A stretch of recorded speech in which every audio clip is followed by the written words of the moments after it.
Hello and welcome to the Gaming Chronicles. Today we will continue Shining Force, the Legacy of Great Intention on the Sega Genesis Classics library. So let's fire it up. Alrighty, in our previous episode we descended into the Cavern of Darkness, we obtained the Orb of Light, and the spirit of the pool or something like that appeared to us. And told us that we were chosen, that we are the hero to save the world, essentially. So, yeah. Um, so we've been charged to save the world, and we are now officially known as the Shining Force. And from here on out, we will see, as we advance through the game, that there will be various NPCs and so forth who will, hear of us, and we'll start to gain a little bit of acclaim and fame. Okay, I think we've just been charged by the mayor to go and find the mayor's son.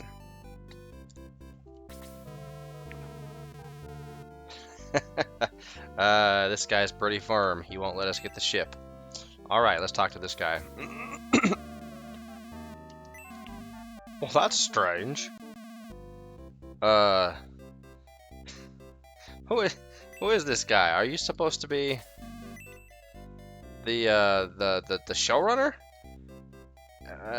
Whatever. Okay. So, let's go ahead and give the who did we give it to? Okay, yeah, we did give the power ring to Arthur. Yeah, he'll need it. Let's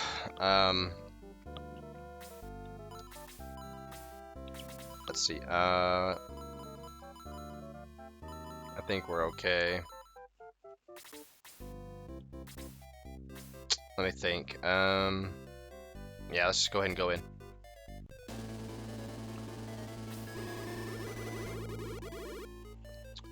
Oh, hello. Has the game revealed her name yet? I mean, we know it's Michaela, but I don't know if the game's actually revealed her name yet. Anyway, why, it's the Shining Force. You should have stayed and finished me yourself. Although this battle is, I don't know, it's arguably the most difficult battle in the game. Because we've got, let's see, the evil puppets and the mannequins. Is it mannequin or mannequin? Brain is not remembering how to pronounce that word. They both sound correct in my head. Hans, let's, the treasure chests. Let's see, I think there's 3 treasure chests, yeah? And none else, just those 3. It's too bad that this scimitar here isn't something that's lootable. That would have been cool. It looks like a legitimate circus, but it's not. Alright, whatever. Oh, Arthur. Let's have you go up against the giant bats. Let's have everybody else just kind of come over here and attack the mannequins. Is it mannequin or mannequin? Mannequin? I don't know why that word isn't making sense in my brain, but it's not. Anyway, I think we'll be good to get everybody to level 8-ish. Because the experience is pretty good in this battle. So we'll see. We'll see how many times we actually egress.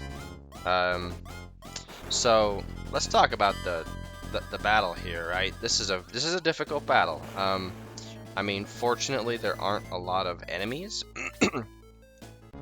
Let's see if okay, it just does its regular attack. So I think it's the is it the mannequins or is it the evil puppets?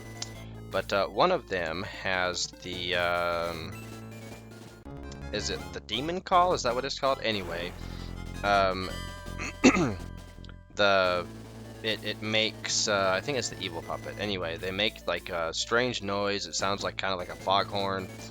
And then you take massive, you take a fair amount of damage.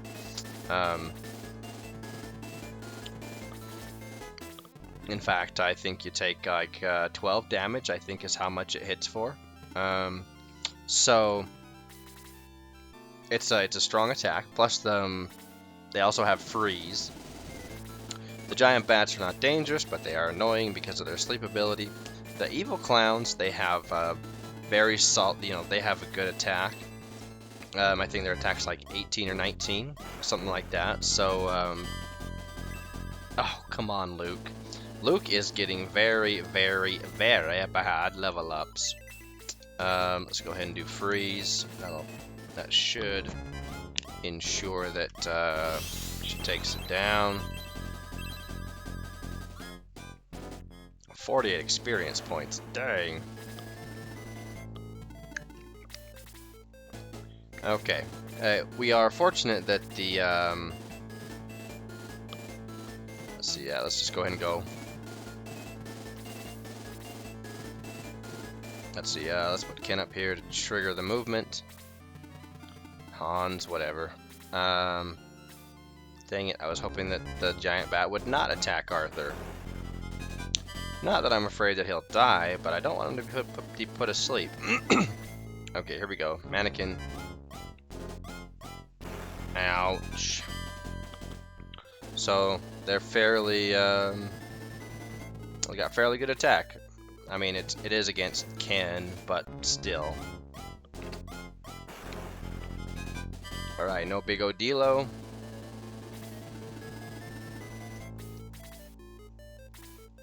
Let's have Gort come up here and attack you. Nice hit, Gort.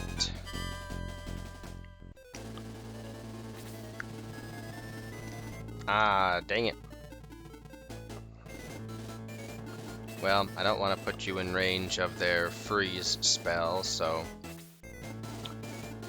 Aha.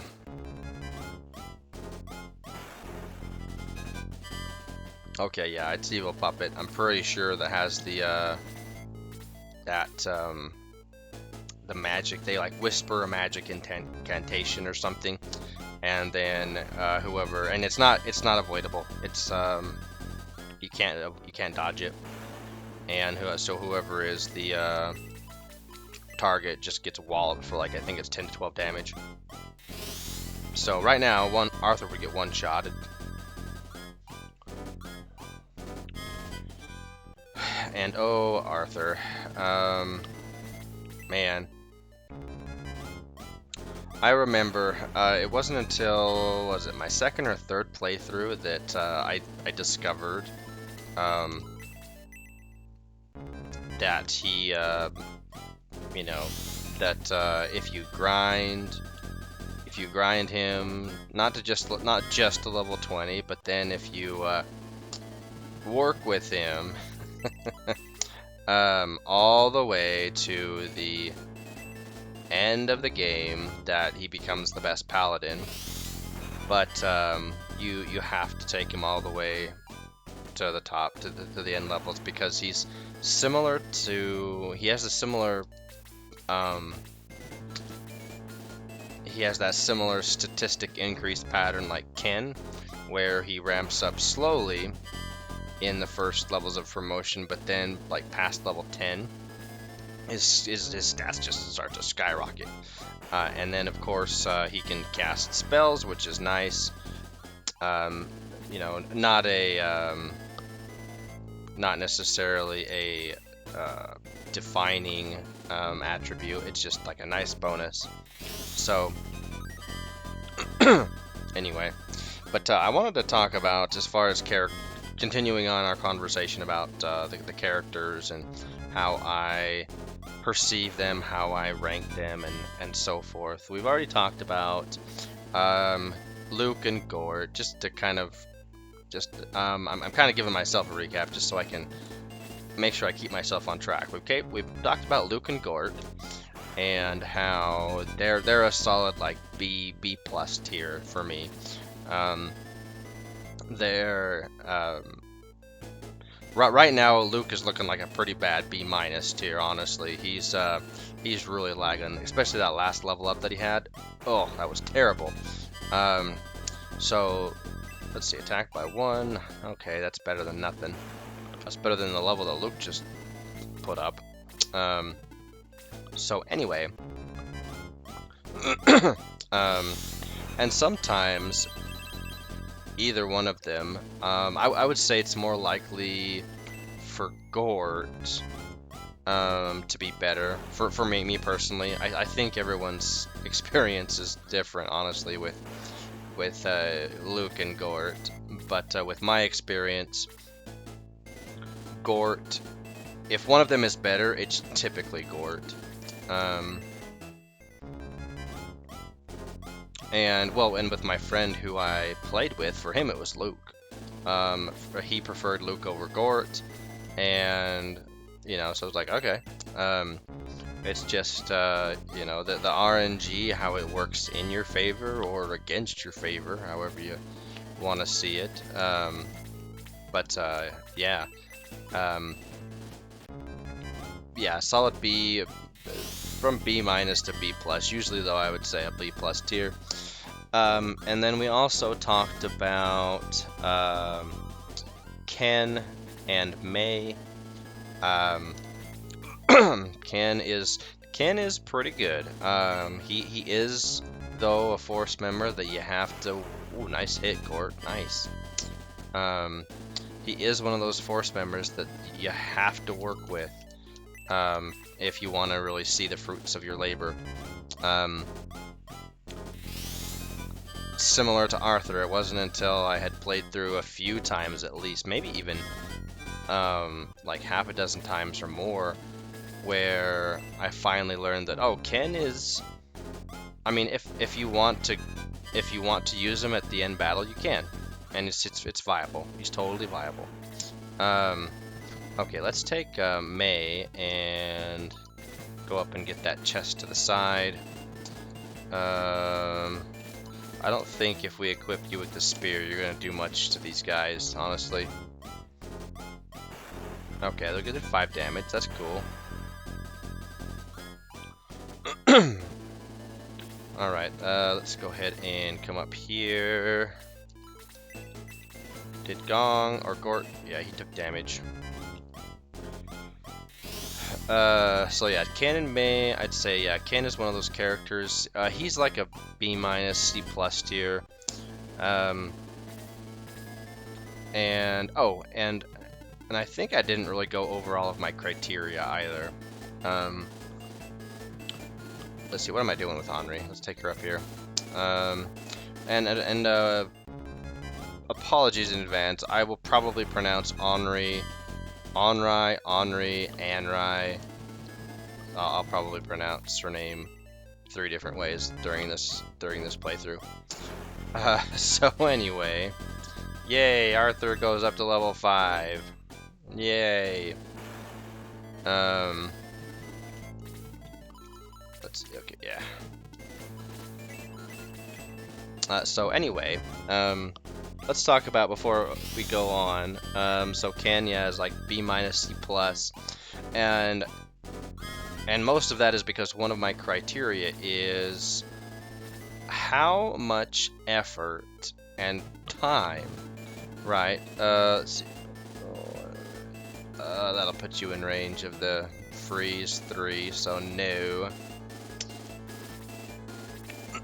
Alright, everybody just kind of come up here and hang out.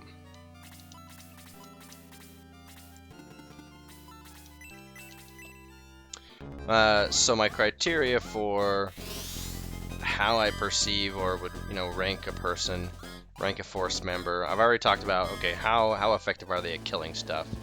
The one-shotting of the torch eye being one of those important benchmarks as far as offensive power. Um, and let's see, speed by 3, nice. Ooh, nice. That was a good level up for Tao. And the same thing with Tao. I might call her Teo, like I did when we were kids. But anyway, so the next criteria is, you know, how well, what their speed and movement is, right? You know, how soon they go in battle, what their movement rating is. Is it 5, 6, or 7? That matters a lot. And also, do they, in addition to that, one thing I did not mention with their mobility and speed factor was, so not only like what is their I wouldn't call it not really a ratio. It's more like an index, if you will. Like what's their speed, what's their movement, and when are they penalized? When and if are they penalized for terrain, right? Like the mountains or the forest or the desert or something like that. Those movement factors are very important in determining who you might have on your force for battle. So anyway, let's come up here. Can't remember what's in. I knew that there was the still arrow in that one, but I can't remember what the other 2 chests contain. I don't think it's something very important. I don't think. Nice. Oh, defense. Okay, that's nice, but that's not what she needs. Okay. So let's just go ahead and let Luke take the hit for the team for 50 coins. And that's the bitter irony, right? You get 50 coins, and the marionette's gonna kill him now, and it's gonna cost us 70 coins to revive him. Oh, jeez. What a sunk cost. What a terrible trap that treasure chest is. Such a troll, but you gotta know what's in it. And I think though you can loot them after the battle. I don't think you have to loot them. Loot that treasure chest. Oh, we're gonna survive. We're gonna go. We're gonna save Luke's life, and we're gonna keep those 50 gold coins. Yeah, what now? And then we'll just get that other treasure chest on our next play of the battle. All right. Yes. No. All right. Let's sell her some of our extra gear. We have some extra power staffs. Would it be staves or staves? Oh, hello, ladies. Do you say anything different? So, okay, yeah. That one girl we've already talked to. All right. A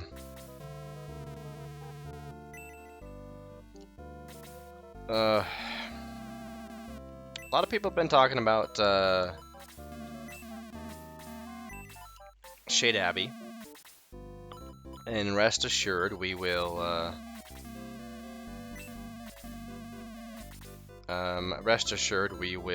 find out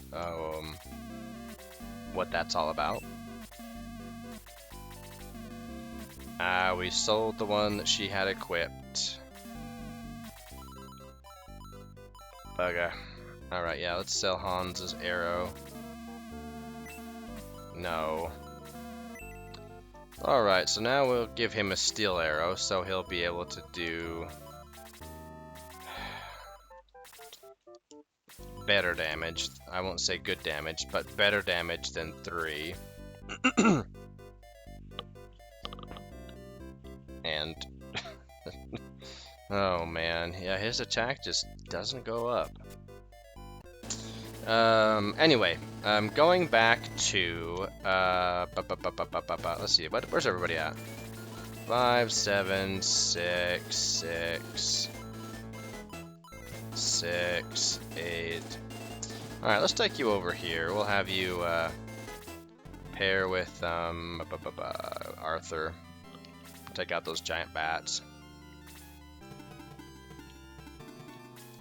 Let's put the bronze lance back on you. All right. Anyway, I keep getting sidetracked by my own comments. So,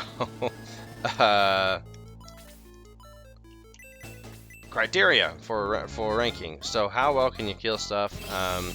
How well their speed and movement and terrain penalty is for them, and then defense rating is something I do look at. However, it's a combination of, okay, how good is their defense and how much health does that force member have? Because, oh boy, yeah, Henri cannot tank, not yet. When she's not promoted, she doesn't have the good defense like she does when she is promoted,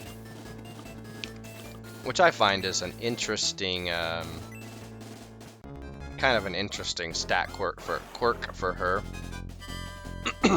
How when she gets promoted, her defense starts to increase rapidly. Let's see. We need to pay better attention to our experience points. We've probably wasted a lot of experience by, getting a kill and getting 48 experience when someone's had close to 90 or something. Nice. Wow, her defense is amazing. Her defense might be as much as her attack now. Oh boy. Heal pop attacks. There it is. Ominous incantation. Ouch. Yeah, that was it.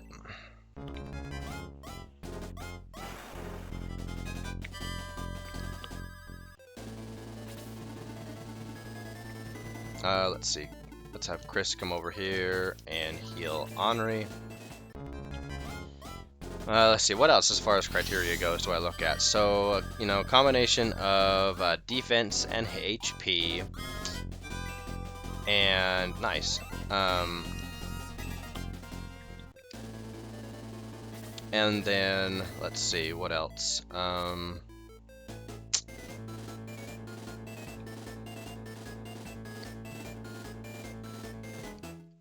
My brain just totally forgot. Dang it, that's embarrassing. I don't really consider, as far as their tier rank. One thing I don't consider, I should say, is what like their non-combat contribution to the game, right? So, like how deep we know their story, how connected they are to Maximus, and then so forth. I don't. While I might like a character more based off of a deeper sense of background or lore that surrounds that person, like Lo, for example, right? We know that Lo is Maximus's close childhood friend, I think, and so that's one of those things like, okay, that's cool. But it doesn't affect whether or not I'll rank him higher on a tier list, and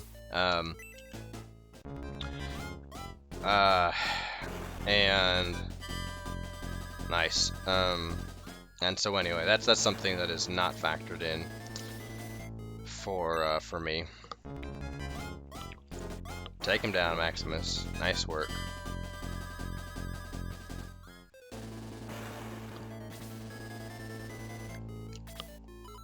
Okay, let's see. I don't really want to take Henri up there. Just park you right there. Let's go ahead and put Chris there, that's fine.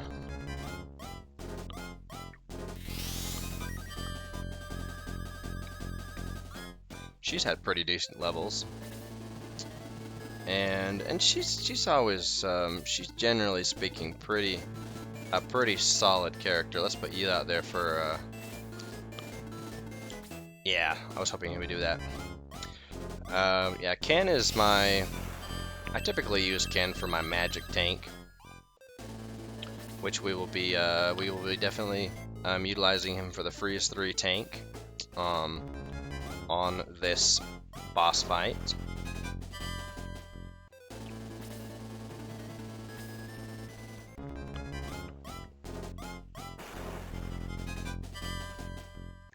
Okay, let's see. I'm still trying to remember what my other criteria were that I was thinking about. Okay, so attack power, mobility power, survivability power. Oh yeah, I mentioned it at the very beginning. Thinking about Arthur. So yeah, time investment that it takes to get them to their maximum potential. That I do consider for sure, because if I've got two force members, let's take Arthur and Pele for example. Pele is a fantastic centaur, and lance slash spear user. Nice job, Arthur. And he's very good, and I have often had him in my endgame party. And so you compare him to Arthur, and while Arthur, in my experience, is typically better by the end of the game as far as, you know, all of those previous criteria, attack power, defensive power or survivability power, and mobility power. Pele definitely requires less babysitting, less time. Excuse me. Less time investment than Arthur does. So for that fact, I would rank Pele a little higher probably than Arthur, or kind of on the same par, because that is something that I do take into consideration. So anyway, so with those things finally laid out onto the table, we'll continue to talk about our force members. So we've got Ken. Like I said, he's a C+, B-. It just depends on where he ends up at the end of the game, and he's that low usually because it takes you've got to invest the time with Ken. You've got to get him to level 20 promote. Whether or not you promote him early or late, you have to spend time to get him to level 20 as a promoted what are they called, paladins, to really see his potential.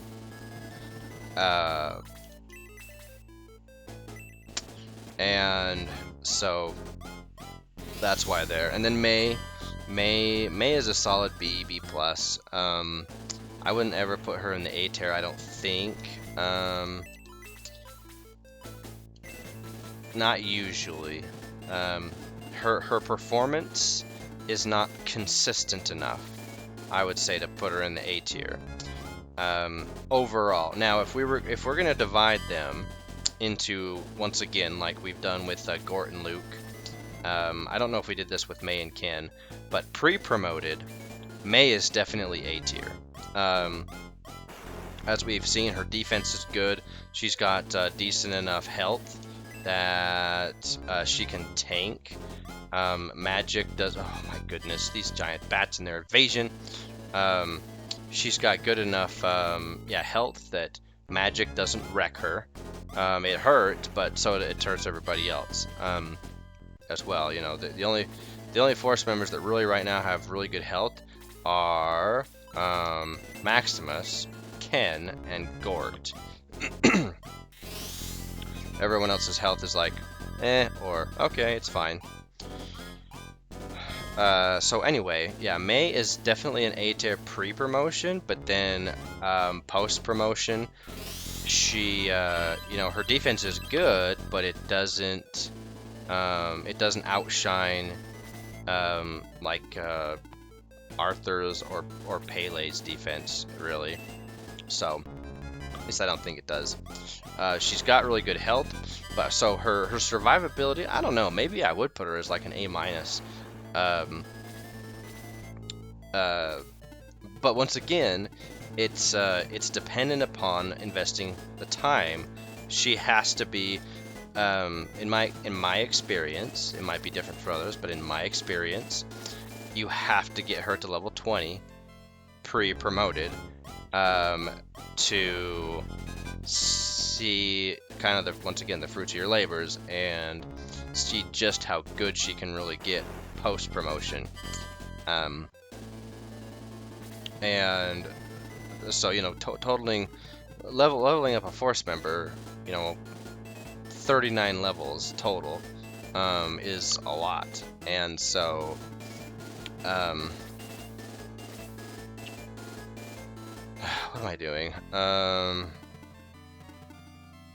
Let's see, Gort, you don't need to do anything else for the rest of this shindig.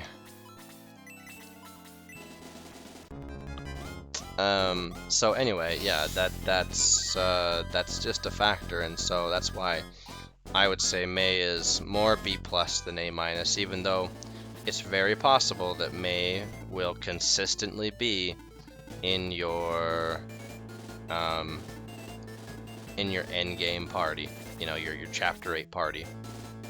Oh, Hans, I did not remember that you had gotten injured. Okay, we're gonna be down here with these giant bats forever. Let's bring Chris down here. Come on, you've got to hit the giant bat. Do it. Do it. There you go.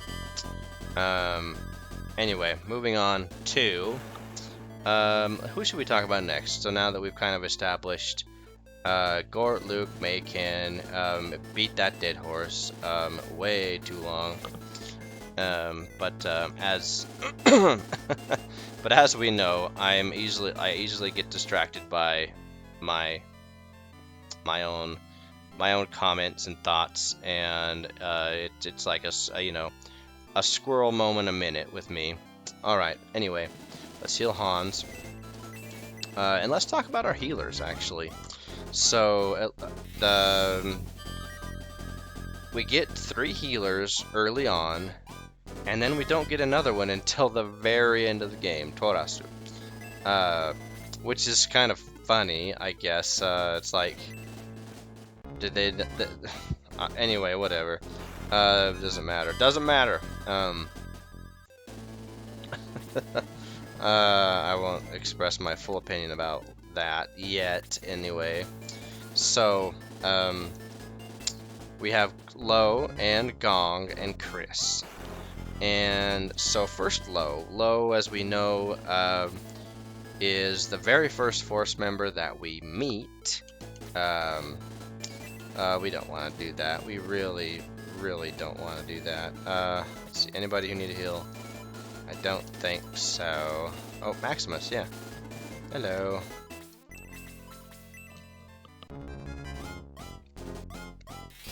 Okay, so Lo, pre-promoted versus post-promoted. Pre-promoted, he's pretty good. You know, he gets decent health, decent MP. He's a squishy-ish priest, and gets decent spells, detox, heal. Yeah, he's kind of your bread and butter healer. And so I would, I would put him at, for pre-promotion, I would put him as like a B- C+.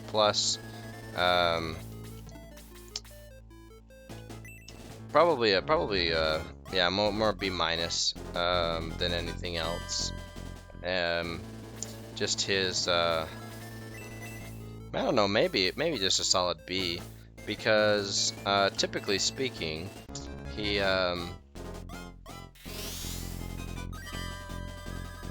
got a good MP pool and a good HP pool, and well, he does get penalized by the terrain though. Like forests he can't move through, mountains he can't move through to save his life. He doesn't have the long range heal yet, so yeah, B- at best. Maybe C+ depending on the battle. And then post promotion, not much different, to be perfectly honest. I would lean more towards rating him as a C tier force member than a B tier, just because he he doesn't. Oh crap! I forgot about that. Oh man. Oh, dough. My bad. That was totally avoidable, and I wasn't counting spaces. Oh man, that's embarrassing.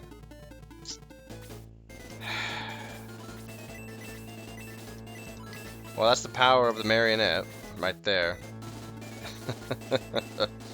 Oh man. Oh, I didn't want Chris to kill it. Dang it. I didn't think that she was powerful enough to do that. Okay, well. Oh boy, I really don't want to egress more than once. More than one more time. Not really. Oh man. Yeah, so anyway, yeah, that's the marionette.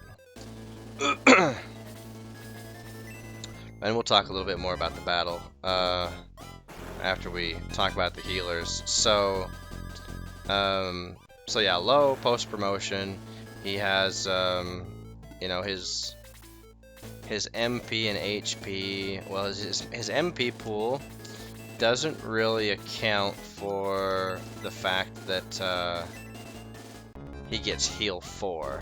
I don't think he can cast heal 4 more than a couple of times. Maybe like 2 heal 4s and a heal 3. And that's kind of what he's there for. He is there. Oh, defense potion, nice. Not something that you need. But that's kind of what Low is for, as far as like his specialty as a healer, right? Is he's the healer who gets heal 4 the quickest out of all the healers.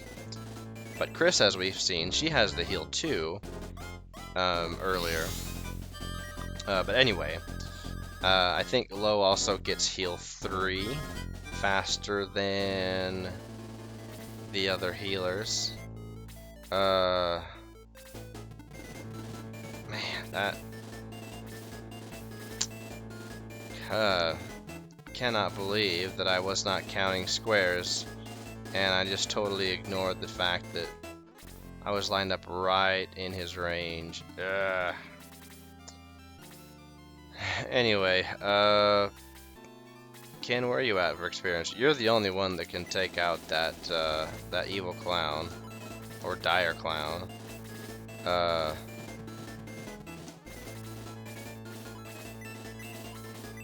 Oh wait, derp. I wanted to heal Ken, not Maximus. Anyway, so yeah, Low. Let's see. Let's think more about Low. His speed is okay. There you go. Defense 1, speed by 1, hit points by 1. Alrighty. Okay, that's a wrap. Let's go ahead and egress. Unless Gort can tank a shot from the marionette. One of the few who can.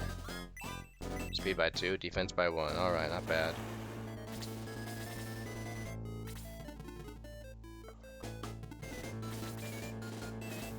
Alright. He didn't cast? I know you're in range. Well, if you're not gonna shoot me, or cast 3s at me, that's fine. I'm not gonna complain about that. Alright, level 8. Heal 2. Fantastic. Alright, run away. I've already lost 2 force members because I was idiot. Raise. Let's see. Yeah, Low and his speed.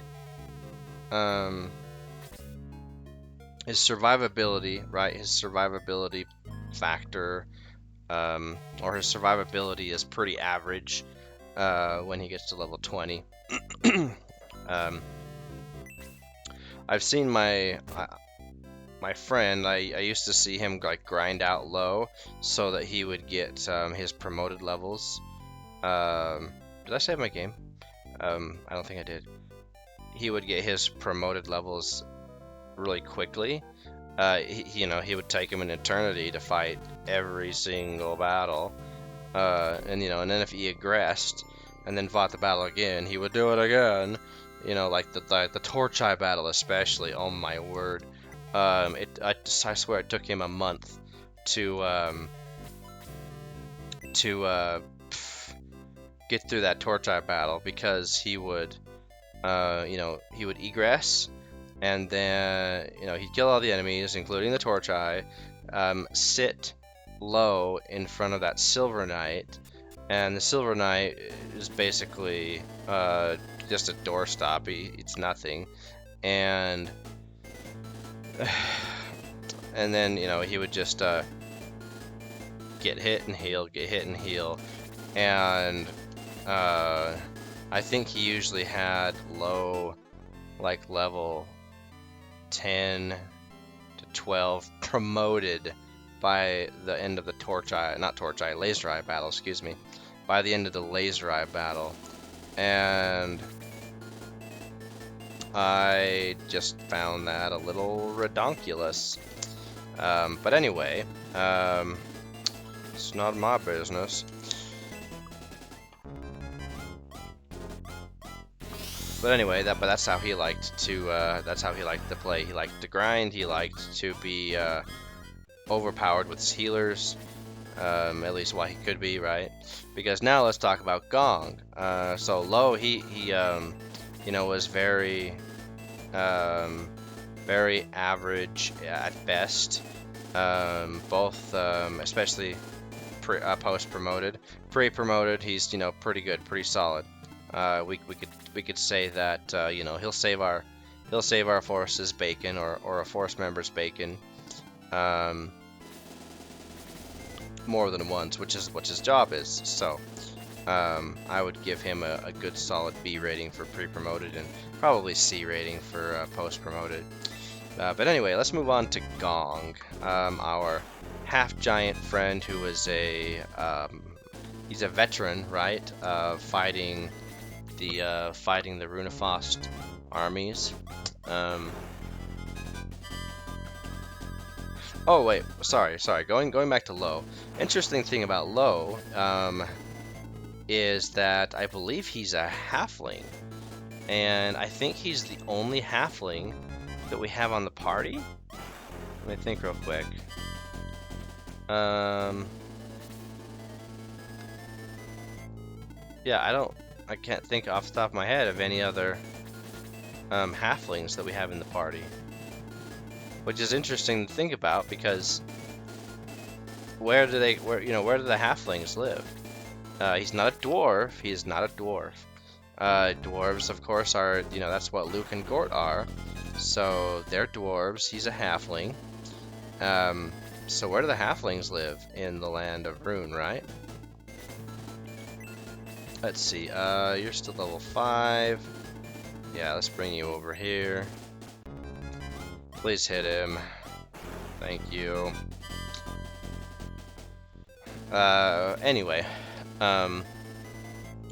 and I think the manual describes his hair as blue, even though to me his hair has always looked gray. But anyway, yeah, he's Maximus's friend.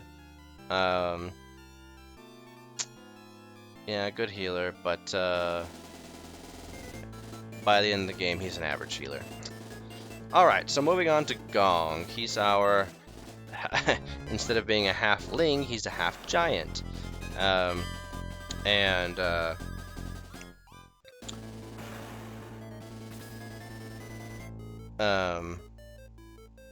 monk, unpromoted, master monk, post-promoted. Let's see, Maximus is the only one who's taken a hit. And I would say Gong is a solid pre-promoted. I'd say a solid C tier. Um, I'd say he starts off. I don't know, maybe B tier. Yeah, I'd say B tier actually. Those first couple of levels are brutal, which is kind of what makes my brain think he's, oh no, he's C tier. No, after you start leveling him, he does just fine. He can heal and he can fight. Now, depending on how his stat increases go in those levels, I would say that may influence someone's perception. Oh, another crappy level for Hans, yay. You know, especially if someone's experience with Gong is to get poor RNG, which is very, very possible. Because usually when he gets those level ups, which you need, like, speed by 1, like, you know, attack by 5, right? Which, you know, puts him in the running to be a good fighter. If he doesn't get those levels like that, then it definitely, you would definitely feel it. Let's see. Let's come over here actually with Chris. So then there is Gong post-promoted as a Master Monk, and I really love his attack as a Master Monk promoted.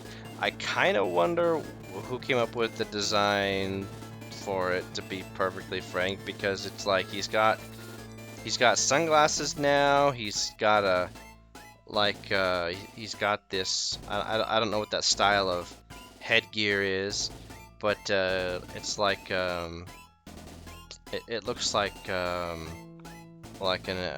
ancient Egyptian priest's headgear. And then he goes bare-chested, and then he's got like what are those things that well, yeah, he kind of looks like an ancient Egyptian priest with no shirt, and sunglasses. Can't forget the sunglasses. So it's like, I'm not sure who came up with that idea. It looks cool, but it's a little bit out of place. It looks a little bit like, okay, that's strange, but whatever. Let's just go with it.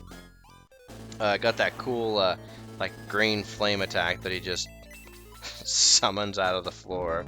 It's pretty cool. And okay, what do we got? Nice, very, very good level up. Okay, there we go. Finally got that heal level 2. But let's see. Oh, my friends and I would also debate on whether or not Gong, because he raises his hand in that pose. We would debate whether or not he had, you know, which finger he had up, if he was giving an obscene gesture to the enemies, or if it was his pinky, like, you know, someone sipping their latte with the pinky up, you know. Anyway, what are we doing here? We're letting Arthur kill these giant bats, because Arthur needs levels. Oh, let's go up and attack this evil puppet with low. She's still level 7. Oh, nice hit, actually. Nice. Very nice. That'll give you a jump on level 7. But then Gong gets, Gong gets Aura, as we know. And that's very helpful. I think he gets heal level 4. He does run into kind of a magic point pool bottleneck where his MP pool isn't very great. It's not good, like, you know, he's got heal 4, speed by 3, points by 1, okay, whatever. But he doesn't have, yeah, he has heal 4 and aura, but he doesn't have an MP pool nearly like low, for example. So he runs out of spell points quite quickly if you take him to the end game. Additionally, his attack power starts to um, it starts to kind of diminish or compared to other fighters, he starts to what am I trying to say? Kind of falls off as far as his attack goes. He loses that competitive edge that the other fighters maintain. So he's a solid C tier. His health as well, like his survivability post promotion. Similar to pre-promotion, survivability has never really been his strong suit. Like, you look at his health, he's got 15 health, 12 defense, so neither of those are super strong. So while he can take hits, he's not a tank. And it just gets worse and more pronounced when he's promoted.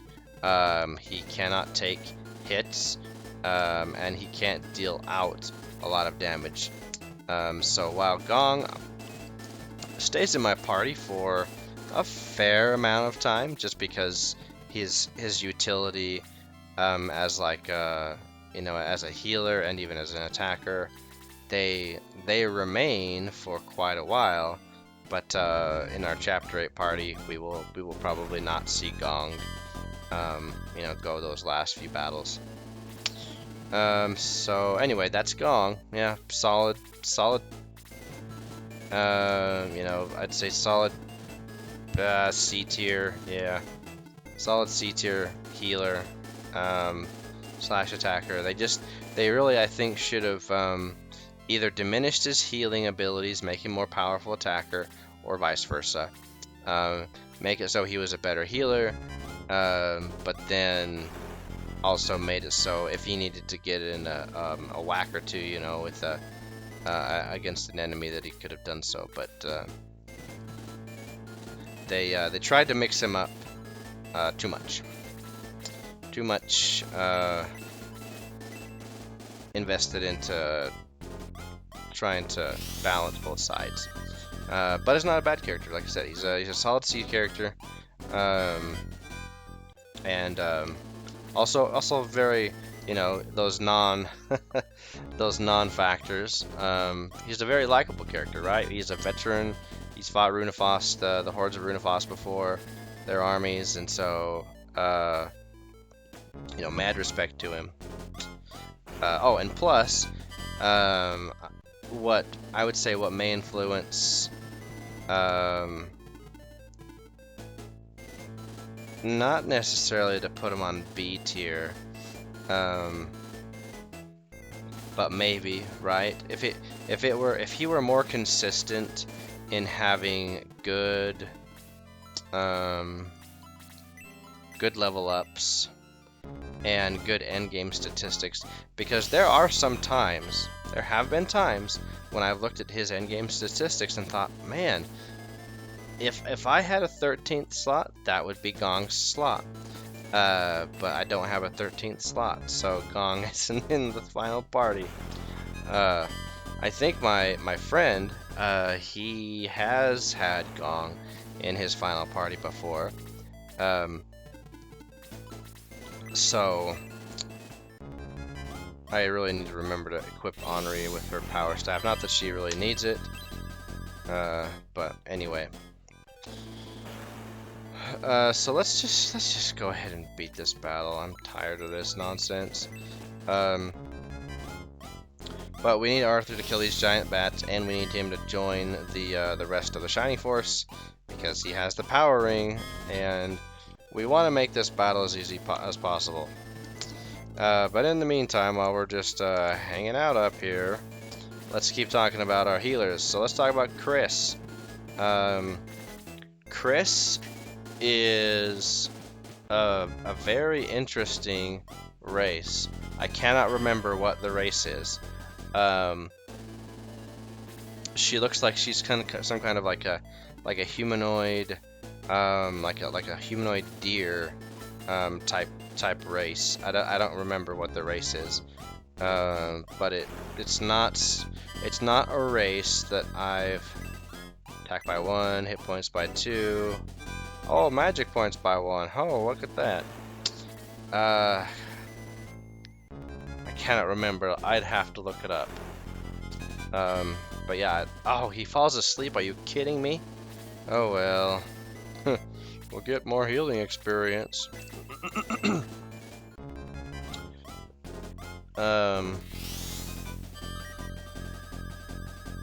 But we see that she has a friend in the Alterone's castle's court, so it seems like she has some connection with the royal court. She may not be like a friend, like a personal friend of the king or anything, but she has some association with Alterone's royal court, it seems. And she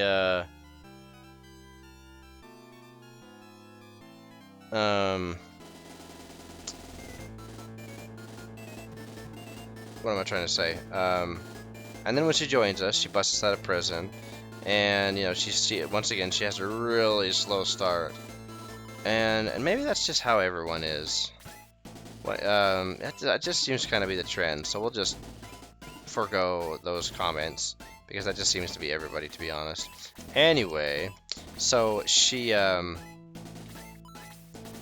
really bothering me that I can't remember what. Maybe it's a half. Maybe does she look more like a humanoid deer or a humanoid dog? Can't tell. Anyway, but anyway,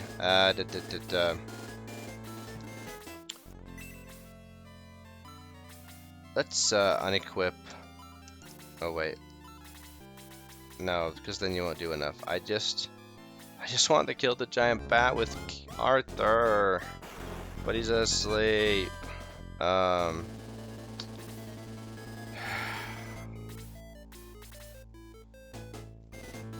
Although no, you know what? No, he just leveled up to level 6.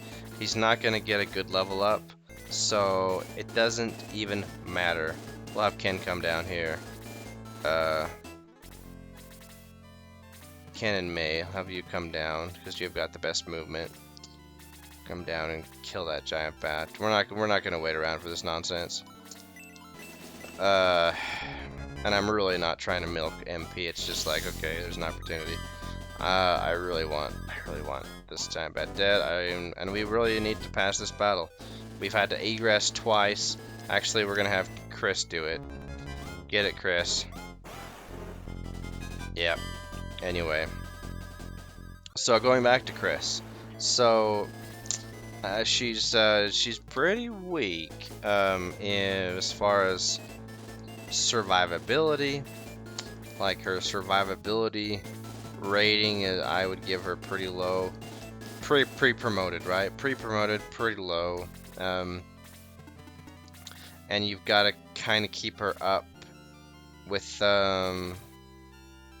keep her up in levels, it seems like you can't let her fall behind or else she really falls behind.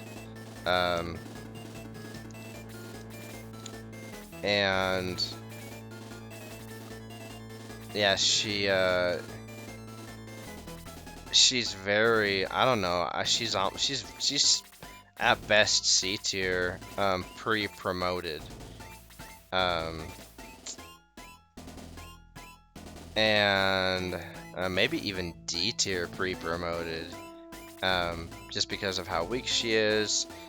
She suffers all of the terrain penalty movements. She's not fast. You know, she's the slowest healer, I believe, of all of them. Okay, who is I think I want Gort to be the one. Okay, we've got to set this up here. So let's focus. Item. Actually, let's do we want to do that? Do we want to quit to like kind of give us a save point? Nah, we'll just No, let's do another turn. Because I think the marionette marks the beginning of each turn. What's Henri's? 12. 18. Okay. So when Tao goes, then we'll set it up. Okay, this is the beginning of the turn. What's your speed, Maximus? You've got 10 agility. Nice. May, and then Henri. Low, Marionette, Gong, Hans, Gort. Okay. Chris. Yep, so yeah, she's the slowest healer. So when Chris gets promoted though, so pre-promoted, yeah, I'd say C minus D plus. The only reason why she makes C tier is because she's a healer, and she has the ability to keep people alive. Other than that, she is a very weak force member. Alright, so we're gonna use the power ring on Gort. And then let's put Ken up here, because you can tank that shot. Even though the marionette quickly evades. Crap. Luke, you run away. Alright, okay, we've started the turn. So let's talk about this battle, right? We've talked about the evil puppet and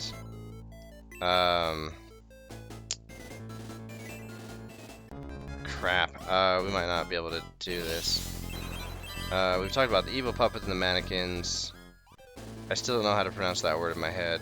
Mannequins? Mannequins? Mannequins. I should probably just look it up. Nice hit, Ken. And then we have the marionette. 35 health. Look at that defense. 13 defense. That's solid defense. Attack 25. 6 movement. The marionette never moves. I've never seen the marionette move in the history of ever. And then, of course, there is the fact that the marionette has over 100 MP and freeze level 3. So it could basically cast freeze level 3 enough times if it wanted to eliminate our entire party. Yeah. And based on that, you know, even though, you know, you always have the ability to fight the marionette by itself, eliminating the mannequins, the evil puppets, the bats, even the dire clowns. The marionette is just so powerful at this level in the game compared to your party that it's a very, very challenging fight. Hence the need to use the power ring like that. Fools, light will never defeat the darkness. Yeah, it will. She was gonna take me to a Runefos and feed me to a dragon. Yeah, she's pretty scary, little boy. Oh, I'm sorry that your first and only experience of the circus was trauma for life. Alrighty, so we've beaten the circus battle, but yeah, that marionette is something else. So maybe overall the battle itself isn't a difficult battle, but the boss, let's just say the most difficult boss fight of the game, because by the time you get to even the laser eye, you know, the laser eye with strategy can be you can avoid the laser, and it can be defeated quite easily. Yeah, you're welcome. Hey, just get out of my way and give me my boat. Oh, let's equip Henri with the that power staff. That's bothering me. Anyway, so yeah, Marionette, I would say quite probably.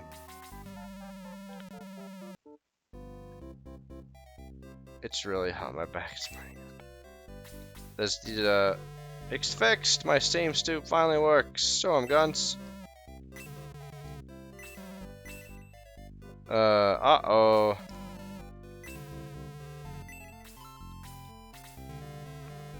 Just a little more tinkering. Yeah, give this guy. So what's the relationship here? I mean, obviously Guns, he's another unique race, right? We don't meet any other race like him in the game. How did you come to meet Dr. Croc? And yeah, come about to be the subject of a experiment for a moving suit of armor. Just saying. Thank you so much, Maximus. Take my ship. It's all yours now. You're welcome. You're welcome. Let's go upstairs and talk to him. Hello. You're welcome. Alright, let's go get our boat. Yay, we're gonna go on a boat ride. Yay. So excited to go on a boat ride.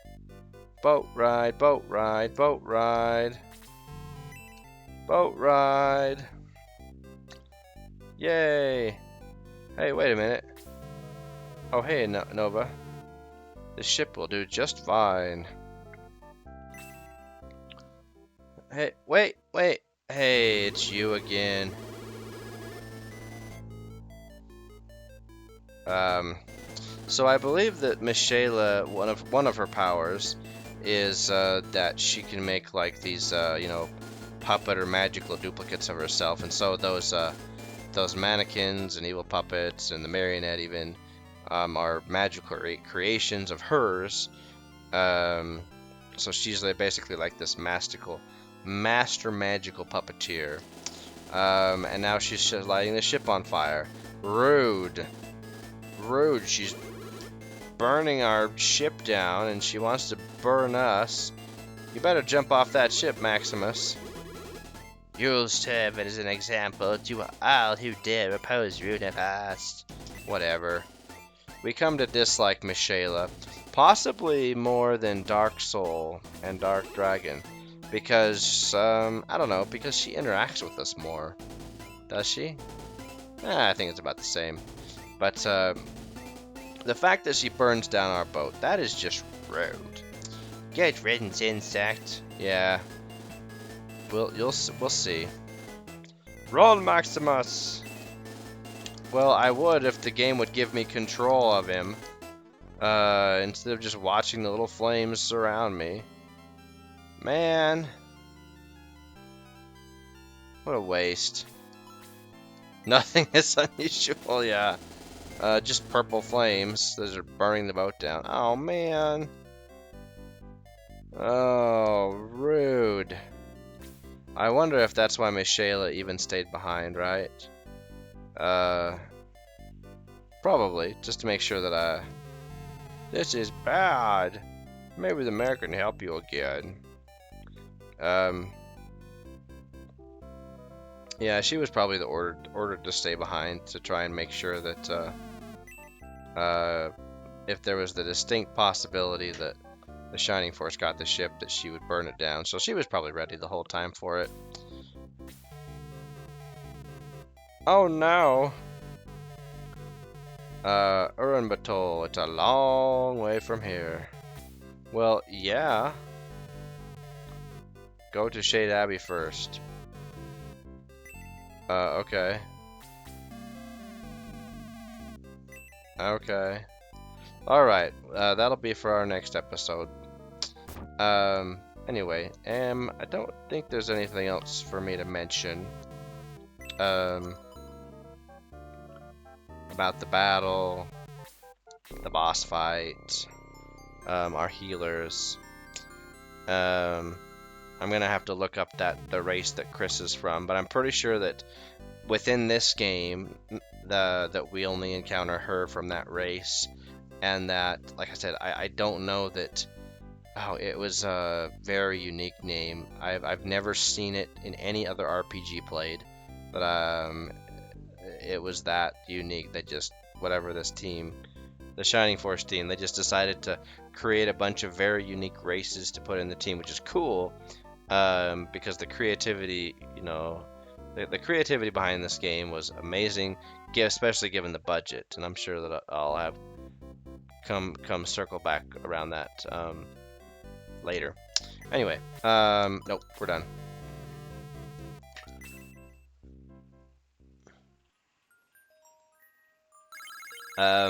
Oh no, the Chris's there were those from Chris's race in Shining in the Darkness. Yeah. Who is it? Diane. Um, Di was the one guy who was he went into the labyrinth and you had to go save his bacon. And then Diane, and then their grandpa or uncle or whatever. So they were in Shining in the Darkness. Uh, we just don't know as of this point like where their race is from in the whole world. So anyway, maybe it's unique to Shining Force, or maybe I just haven't played enough JRPGs to encounter like this the half dog race here. I'm pretty sure it's half dog race now that I think about it. Anyway, enough blabbing. Our next episode we will go to Shade Abbey. So until then, so long for now.